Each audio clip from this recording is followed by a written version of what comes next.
भी बत्ती चौक पहुंचेंगे।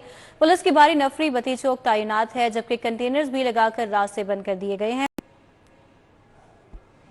जी, कारकुनान और अरकान असम्बली पाकिस्तान तहरीक इंसाफ के बत्ती चौक पहुंचे 11 से 12 बजे के दौरान। अभी इसमें वक्त पड़ा हुआ है। इस वक्त हम देख रहे हैं कि यहाँ पे ट्रैफिक मुकम्मल तौर पे बंद है। कंटेनर्स ही कंटेनर्स हैं, ट्रक लगाए गए हैं, सड़कें बंद कर दी गई हैं। मेरे अकब में रिंग रोड है, उसके ऊपर भी पुलिस की भारी नफरी मौजूद है, एंटी राइट फोर्स के जवान मौजूद हैं। रिंग रोड को भी ट्रैफिक के लिए बंद कर दिया गया है। मेट्रो बस सर्विस भी बंद है। यहाँ से जो लोग आ रहे हैं, जिनको नहीं मालूम था कि सड़कें बंद होनी है, शहर के बाहर से आने वाले भी लोग हैं, उनको भी शदीद परेशानी का सामना करना पड़ रहा है। ट्रैफिक बंद होने की वजह से कारकुनान को 11 बजे का वक्त दिया गया है। अरकान असम्बली टिकट होल्डर्स को भी पीटीआई क़यादत की जानिब से 11 बजे का वक्त दिया गया है कि 11 बजे हर सूरत कारकुनान यहाँ पे पहुंचे।